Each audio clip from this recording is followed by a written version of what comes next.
PRDS യുവജന സംഘം കിഴക്കൻ സോണലിന്റെ നേതൃത്വത്തിൽ ശ്രീ കുമാര ഗുരുദേവന്റെ 146ാമത് ജന്മദിന സന്ദേശയാത്രയുടെ സമാപന സമ്മേളനം സംഘടിപ്പിച്ചു.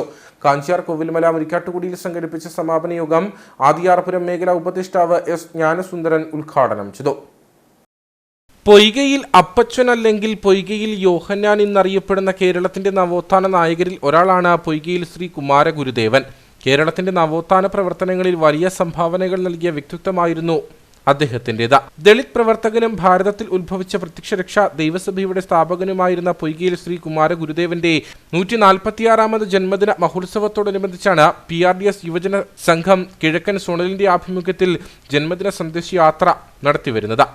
ബാലൻപിള്ള സിറ്റിയിൽ നിന്നും ആരംഭിച്ച സന്ദേശയാത്ര വിവിധ മേഖലകളിലെ സ്വീകരണം ഏറ്റുവാങ്ങി മുരിക്കാട്ടുകുടിയിൽ സമാപിച്ചു. സമാപന യോഗം ആദിയാർപുരം മേഖലാ ഉപദേഷ്ടാവ് എസ് ജ്ഞാനസുന്ദരം ഉദ്ഘാടനം ചെയ്തു. SNDPയുടെ വലിയ സാമൂഹിക രാഷ്ട്രീയ സ്വാധീനം കൊണ്ട് SNDP ലോകമറിയുന്ന പ്രസ്ഥാനങ്ങളായി മാറിക്കഴിഞ്ഞിട്ടുണ്ട്.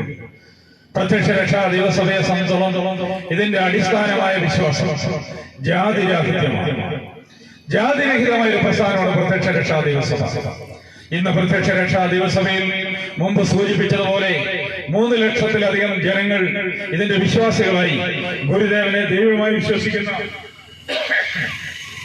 ഈ 3 ലക്ഷം പേരും സർക്കാരിന്റെ പേരിൽ SC/ST എന്നറിയപ്പെടുന്ന പട്ടികജാതി പട്ടികവർഗം എന്നറിയപ്പെടുന്ന 30ലധികം ജാതിക്കാർ പ്രത്യക്ഷ രക്ഷാ ദിവസഭയുടെ അംഗങ്ങളായി പരസ്പരം വിവാഹം ചെയ്യുകയും പന്തിഭോജനം കഴിക്കുകയും മുരിക്കാട്ടുകുടി പോലെയുള്ള ആരാധനാ മന്ദിരങ്ങളിൽ ചേർന്നിരുന്ന് ഗുരുദേവനെ സ്തുതിച്ചു പാടുകയും പ്രാർത്ഥിക്കുകയും ചെയ്യുന്നു എന്ന് പറയുമ്പോൾ ലോകത്തിൽ ഇതുപോലെ ജാതിരഹിത പ്രസ്ഥാനങ്ങൾ ഉണ്ടായിട്ടുണ്ടെങ്കിലും ഇതുപോലെ പരസ്പരം വിവാഹം കഴിക്കുക, പന്തിഭോജനം നടത്തുക എന്നത് ഈ ലോകത്താദ്യമായി പ്രാവർത്തികമാക്കിയത് പ്രത്യക്ഷ രക്ഷാ ദിവസഭയാണ്.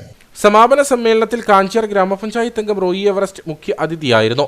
സമ്മേളനത്തിൽ PRDS മുരിക്കാട്ടുകുടി ശാഖ ഉപദേഷ്ടാവ് KP സുരേന്ദ്രൻ, ശാഖാ സെക്രട്ടറി ജയദേവൻ KS, യുവജന സംഘം കേന്ദ്ര സമിതി അംഗം രതീഷ് ശാന്തിപുരം, ഉപദേഷ്ടാക്കന്മാരായ ശശികുമാർ തോവാള, ബാബു കട്ടപ്പന, മനീഷ് മുത്തമ്പടി എന്നിവർ സംസാരിച്ചു.